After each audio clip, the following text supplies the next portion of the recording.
कल रात में जब कोर ग्रुप की यहाँ बैठक हो रही थी, माननीय अध्यक्ष जी, सांसद जी, विधायक जी, निवर्तमान महापौर जी, संयोजक जी, हम सभी लोग बैठे थे, तो मैंने सांसद जी से एक बात कही, तो मेरी बात का उन्होंने समर्थन किया। मैंने उनको कहा कि सांसद जी, हमारे प्रत्याशी श्री गिरीशपति त्रिपाठी जी जितना परिश्रम कर रहे हैं, उनसे कई गुना परिश्रम उनकी पत्नी कर रही है, ऐसा हम सबको दिखाई पड़ता है। यह परिश्रम वो इसलिए कर पा रही है कि वह उनकी धर्म पत्नी है। यह परिश्रम वो इसलिए कर पा रही है कि उनके मन में कहीं न कहीं अपने परिवार की, अपने कुल की, अपने समाज की, अपने पार्टी की सेवा करके प्रत्याशी को विजयी बनाने की जो आग धधक रही है, उस आग को ठंडा करने के लिए आप सबके समर्थन की, आप सबके मतों की, आप सबके आशीर्वाद की आवश्यकता है। इसलिए उनके पूरे परिजन पूरी ताकत से इस महासमर की बेला में उतरे।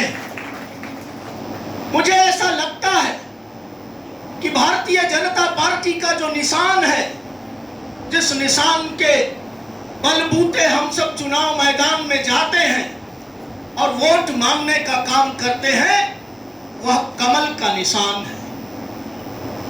मातृशक्तियों, कमल का पुष्प किसको अर्पित किया जाता है? माता लक्ष्मी को अर्पित किया जाता है। कमल के पुष्प पर बैठकर हमारे आपके घरों में आती है अगर तो माता लक्ष्मी आती है। और मैं ऐसा देख रहा हूं कि कमल के पुष्प पर विराजमान इतनी सारी लक्ष्मी देवी आज यहाँ एकत्रित हुई है। मैं सबका वंदन और अभिनंदन करना चाहता हूं। अयोध्या में खुशहाली लानी है, अयोध्या में वैभव लाना है, अयोध्या के पुराने वैभव को पुनर्स्थापित करना है, अयोध्या का विकास करना है। तो मुझे लगता है कि कमल खिलेगा भी और उस पर लक्ष्मी जी विराजमान भी होंगी।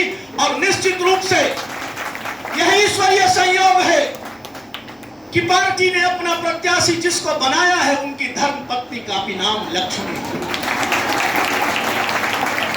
तो निश्चित रूप से आप यह महसूस करिए कि यह कहीं न कहीं ईश्वर की ईश्वरीय शक्ति है, उनकी इच्छा है।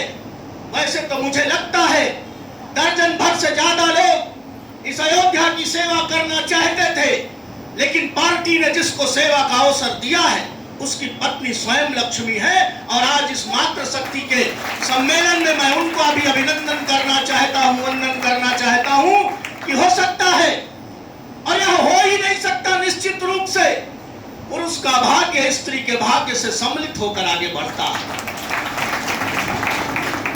पूरे उत्तर प्रदेश को ही नहीं, पूरे देश में महिलाओं की आवाज बनकर सदन में जो महिलाओं का पक्ष रखने का काम करती है, हम सब सौभाग्यशाली हैं कि आज उनका मार्गदर्शन गीता साक्या जी का हमको सबको मिलने वाला है। जिस कमल के फूल को हम 60 वार्डों में और नगर निगम में खिलाने की बात कर रहे हैं, वह कमल का फूल खिलाने का काम यह सामने बैठी मातृशक्ति ने 2014 में किया, 2017 में किया, 2019 में किया, 2022 में किया। और इन वर्षों के बीच में जिला पंचायत के, कोऑपरेटिव के और जितने भी चुनाव हुए, उनमें भी सर्वाधिक यदि किसी की महत्वपूर्ण भूमिका रही तो वह सामने बैठी हुई मातृशक्ति की रही। मोदी जी और योगी जी के हाथों को मजबूत करने का काम अगर सबसे ज्यादा किसी ने किया है, आगे बढ़कर किसी ने किया है, तो यह मातृशक्ति जो बैठी है, इन्होंने ही किया है। पुरुषों से ज्यादा मतदान का प्रतिशत महिलाओं का है, पुरुषों से ज्यादा मतदान का प्रतिशत भारतीय जनता पार्टी के लिए महिलाओं का है।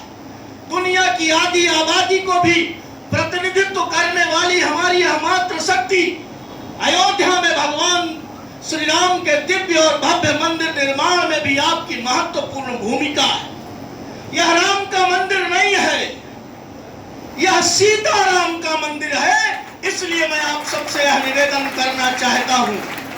तो पंक्तियां कहकर मैं आप सबसे विदा लूंगा। दीदी का आदेश है, मुझे थोड़ी देर और बैठना है, लेकिन मैं आप सबसे 2 पंक्तियां कहकर अपनी बात को खत्म करूंगा कि स्वप्न शेष अब कहां रहा, स्वप्न शेष अब कहां रहा।